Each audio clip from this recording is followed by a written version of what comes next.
Welcome back to the Central PA Property Talk podcast. I'm Brian with 717 Homebuyers here in Lancaster, Pennsylvania. And I'm Chris. Today we're diving into a topic that feels heavy for a lot of homeowners across Lancaster, York, Harrisburg, and throughout central Pennsylvania, that pre-foreclosure phase. Yeah, this is that stressful window where you're behind on payments, but the bank hasn't taken the house yet. And we see situations like this quite often with homeowners who just need clarity on what happens next. Right, it's that in-between stage where people aren't sure if it's already too late or if they still have options. Exactly. And one of the biggest misconceptions is that once you miss a few payments, it's game over. But in Pennsylvania, that's not how it works. The law actually gives you a structured timeline, what we call the PA clock, and multiple chances to take action.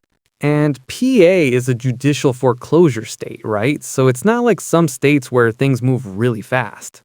That's right. In Pennsylvania, the lender actually has to sue you in the Court of Common Pleas to move forward with foreclosure. The full process typically takes anywhere from 6 to 9 months, sometimes longer depending on the situation. So there's time, but you have to use it wisely. Exactly. And before the bank even files that lawsuit, they're required to send specific notices. That's where Act 6 and Act 91 come into play. Yeah, those come up a lot. What should homeowners actually know about those? If you're at least 60 days behind, you'll likely receive an Act 91 notice. This is really important because it introduces something called HEMAP, the Homeowners Emergency Mortgage Assistance Program. That's the state-backed program, right? Exactly. It's designed to help homeowners catch up on missed payments if the hardship was outside of their control. Things like job loss or medical issues. And there's a deadline tied to that notice, right? There is. You typically have about 33 days to meet with a credit counselor and start that process. And here's the key.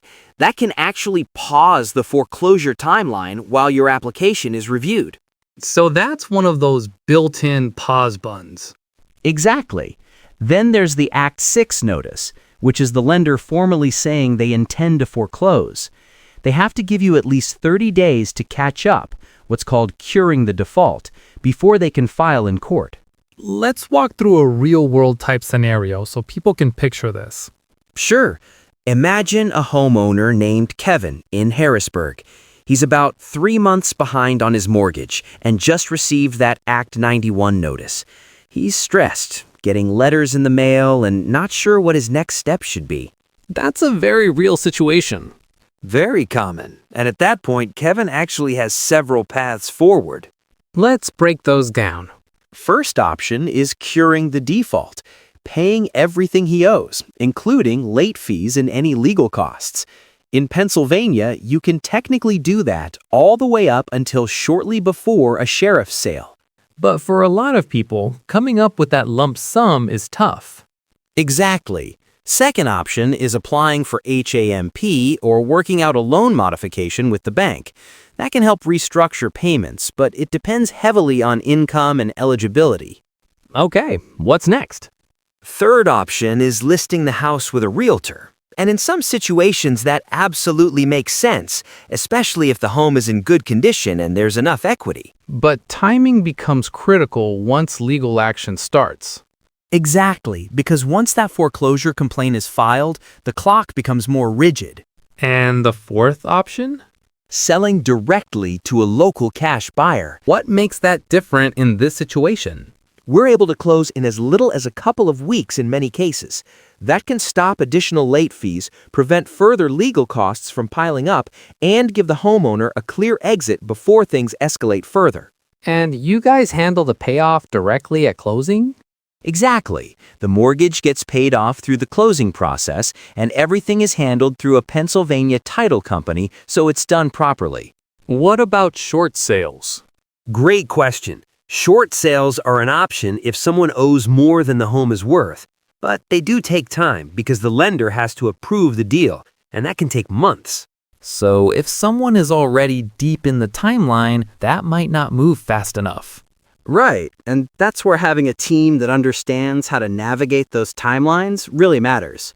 You also mentioned something earlier, foreclosure diversion programs. Yes, in counties like Lancaster and even Philadelphia, there are programs where homeowners and lenders meet with a mediator to try to work things out. It's another opportunity to pause and find a solution before things move forward. So even after a foreclosure complaint is filed, it's not over. Not at all. But here's the reality. The longer things go, the more costs get added. Attorney fees, court costs, all of that gets rolled into what you owe. So waiting has a real financial impact. Exactly. And in some cases, homeowners explore bankruptcy, like a Chapter 13, which can temporarily stop a sheriff's sale and create a structured repayment plan. So there are a lot of tools, but timing is everything. That's really the key takeaway. Whether it's the 30-day Act 6 window, the 33-day HEMAP window, or deadlines tied to court filings, understanding where you are in the process gives you control. And without that clarity, it's easy to feel stuck. Exactly. So if someone listening is in Lancaster, York, Harrisburg, Lebanon, Reading, anywhere in central Pennsylvania, and they're starting to get these notices, Don't wait until the sheriff's notice shows up on your door. yeah, that's the moment people wish they had acted sooner. The best step is to get clarity early. You can call 717-321-SOLD or visit 717homebuyers.com. We'll walk through your situation, explain exactly where you are in the process, and help you understand your options. No pressure, just real information. Exactly. Thanks for listening to the Central PA Property Talk podcast. We'll see you next time.